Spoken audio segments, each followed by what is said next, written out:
Andy um, is a very intelligent guy, um, sort of self-schooled. Howard remained tight-lipped about the tension for decades, but now's breaking his silence. What has he revealed? Where it all began. At 4 and 5 and 6 years old, the Andy Griffith Show may have gone off the air, but that hasn't stopped people from loving it. Ron Howard, now at 71, is finally ready to reveal what we've all been curious about. This information given by the Hollywood star throws more light on the relationship between the talented cast members of the Andy Griffith Show. He has spoken about the divers' set secrets, the relationship among the stars, who disliked whom, why, and what happened after the series ended. Which moment did Ron Howard dislike the most? This and many more will be covered in the video.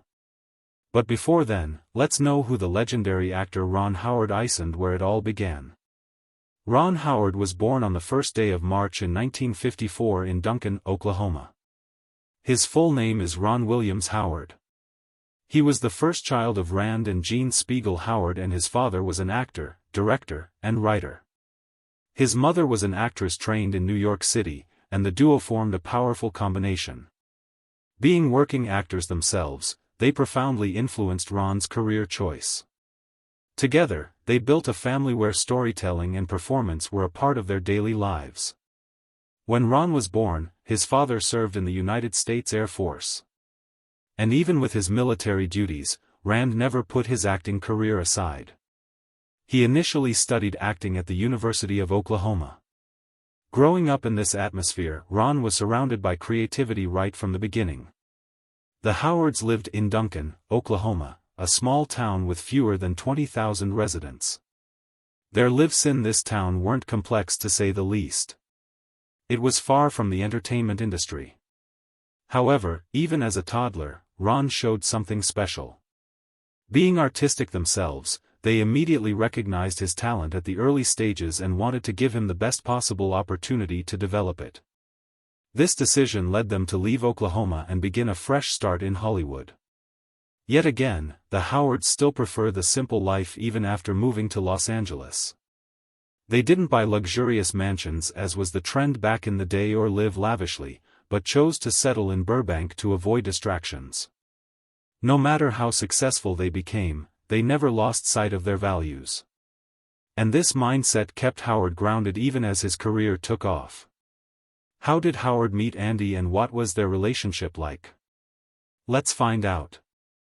Ron Howard's big break into the industry. Ron Howard's first appearance on screen was when he was 15 months old.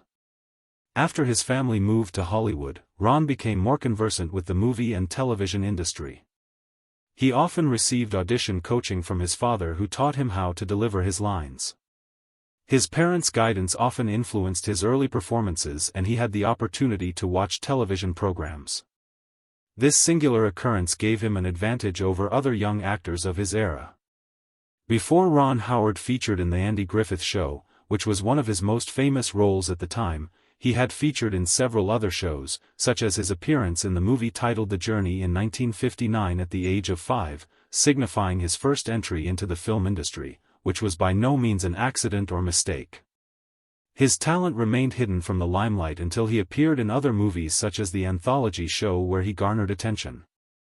This marked the beginning of Ron Howard as his talent finally became visible to people. Shows such as the Playhouse 90 showed the natural depth of Ron's performance. This was uncommon for a child actor, according to critics.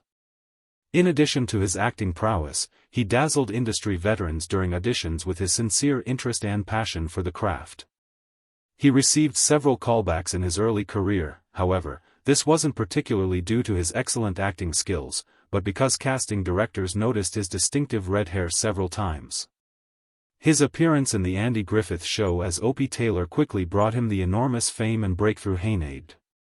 At that time, Ron Howard was just 6 years old. He walked onto the set of The Andy Griffith Show, beginning his first impactful journey in the Hollywood industry. Ron Howard was a young boy stepping into a world that was entirely new to him. The bright lights, the cameras, and the bustling crew could all have been overwhelming for a young boy.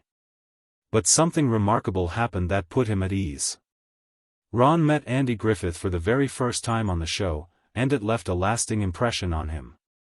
You don't have to worry, as we will reveal their behind-the-scenes relationship and the untold tales. But before diving into that, let's see what The Andy Griffith Show was about. The Andy Griffith Show, a legendary American show as far back as the 1960s, had the fusion of comedy with a storyline plotted around humorous situations. The series starred Andy Griffith and Don Knotts. It aired for 8 seasons on CBS from the 3rd of October 1960 to the 1st of April 1968. The first 59 episodes were broadcast in black and white while the last 90 were in color. Throughout the entire period when the show was aired down to its close in 1968, it consistently ranked high in the NEN ratings. It never fell below 7th place on the chart, and the show held the number 1 spot at the time of its conclusion. The Andy Griffith Show focused on the sheriff, Andy Taylor, played by Andy Griffith. The sheriff's wise and sensible approach to life and law enforcement always had a way of disabling and halting the petty criminals causing trouble in his town. A great percentage of his efforts was targeted at protecting the folks in the town and helping to safeguard them from being victims of their vices. The show cleverly taps into popular stereotypes of rural and small-town life. Mayberry is inhabited by people who embody the simplicity often associated with country living. Jim Neighbors played Gummer Pyle, a gas station attendant, and Hal Smith played Otis, a town drunk. Otis' routine of locking himself up in jail after getting intoxicated by alcohol and letting himself out when he was sober, became a familiar part of the show. Sheriff Taylor's eager but clumsy cousin, Deputy Barney Fay, portrayed by Don Knotts, serves as his helpless sidekick. Barney's well-intentioned yet misguided tactics often worsen the situation they face. KN's portrayal earned him 4 Emmy Awards before he left the show in 1965. Jack Burns replaced him. The show often delves into Taylor's role as a single parent to his son Opie, played by Ron Howard, who loves fishing. Another recurring concern is Taylor's supervision of his unmarried aunt and housekeeper, Auntie B, portrayed by Frances Bavier. The Andy Griffith Show was part of a broader trend in the 1960s television, emphasizing comic and light-hearted country themes and characters. The series spawned 2 spin-offs. Gummer Pyle USMC, which aired from 1964 to 1969, and Mayberry RFD, which ran from 1968 to 1971. It was a mix of drama on TV and behind-the-scenes shenanigans. Even though The Andy Griffith Show ended in 1968, it still holds a special place in people's hearts. Fans remain curious about off-screen antics. Surprisingly, the wholesome 60s classics had their fair share of mischief. Such stunts were often portrayed by none other than the show's lead actor, Andy Griffith. He had a mischievous side that most of the other crew members knew. This and many more amazing scenes can be seen throughout the entire show. There are some amazing behind-screen secrets that fans of The Griffith Show have been dying to know about. These secrets put together made The Griffith Show iconic. What are hidden facts about the show? Let's find out hidden facts about Griffith's Show. One of the most surprising revelations about The Andy Griffith Show is the backstory of its iconic theme song, commonly referred to as the show's opening whistle.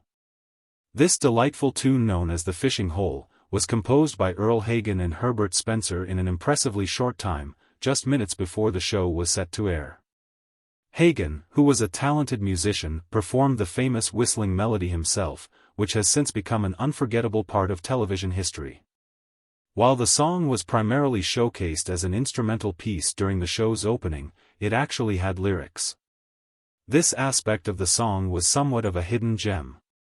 Many fans were completely unaware that the fishing hole could be sung with words. In an interesting twist, Andy Griffith himself recorded a version that included those lyrics, providing a charming addition to the original whistled composition. The theme song not only sets the tone for the show, but also has a nostalgic quality that resonates deeply with audiences.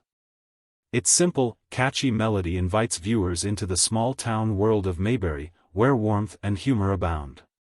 The fact that such a beloved piece of music came together in a matter of minutes speaks volumes about the creativity and spontaneity that surrounded the show's production. Fans of The Andy Griffith Show remember the theme for its catchy tune, but understanding its origin adds even more depth to its legacy. One could assume that outside of the Griffiths' no other connection exists between the actors, and that the connections seen were simply out of a good performance as displayed by the different actors. But the reverse is the case. Outside the show, Andy and Dawn were good friends. Their enduring bond can be traced back to the mid-1950s when fate brought them together in New York City during the production of the Broadway debut portraying Corporal Emmanuel Dexterity, sharing the stage with Andy, who played the lead role of the country bumpkin. The connection between Dawn and Andy stood the test of time and transcended decades of friendship. The extent of this true friendship was visible even in Dawn Knott's final days in 2006. Andy remained by his side. This proves their unwavering connection to each other. The friendship between the two was as genuine as it gets in Hollywood, making them a legendary duo for ages. A shocking turn of events took place during the production of the second season of The Andy Griffith Show. It was revealed that Andy Griffith struck a wall. This turn of events revealed a more violent side of Andy Griffith. The incident resulted in a very serious injury to his hand, which ultimately required extensive bandaging while the movie was being shot. To adequately conceal the cause of the injury while shooting, the filmmakers infused a story that Sheriff Taylor had gotten himself injured while trying to apprehend criminals. This was preferred to admitting that he lost control of his fury. This imaginative explanation sounded more appealing. Another interesting behind-the-scenes secret that isn't known to many who watched the Griffith series is that the Opie character, played by Ron Howard, didn't throw the rock in the lake. During the filming of the Andy Griffith Show's opening credits in the summer of 1960 at Franklin Canyon near Beverly Hills, there was a slight challenge which arose while shooting the scene where Andy and Opie were expected to stroll along a dirty road with their fishing gear. In his scene, Opie was expected to toss a rock into the water. However, 6-year-old Ron Howard, who played the role Opie, couldn't quite manage the throw. Ash could deliver his lines. This difficulty came due to Ron's age and limitations in his strength. The crew had to come up with an alternative solution that would still make it look like Opie made the throw. Hence, there was a clever idea to fuse a prop man into that scene. His job was to hide in the bushes and skillfully toss his rock into the water at the same time Opie swings his hand to make the throw. This would create the illusion that he did throw the rock himself. After shooting this scene, the idea worked perfectly and was a prime example of television magic in action. One would think that such a legendary actor as Andy Griffith shouldn't encounter any challenges in delivering any role on a movie set that he was given. However, that doesn't seem true after all. He had difficulty delivering one of his roles. He was never comfortable with on-screen romance.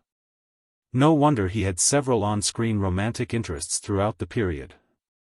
His first on-screen interest was with Ellie Walker, played by Eleanor Donahue. Ellie, a newcomer to town, worked at her uncle's drugstore. Eleanor Donahue's appearance was in 12 episodes. She played a pharmacist in the show. This earned her a mention in the opening credits.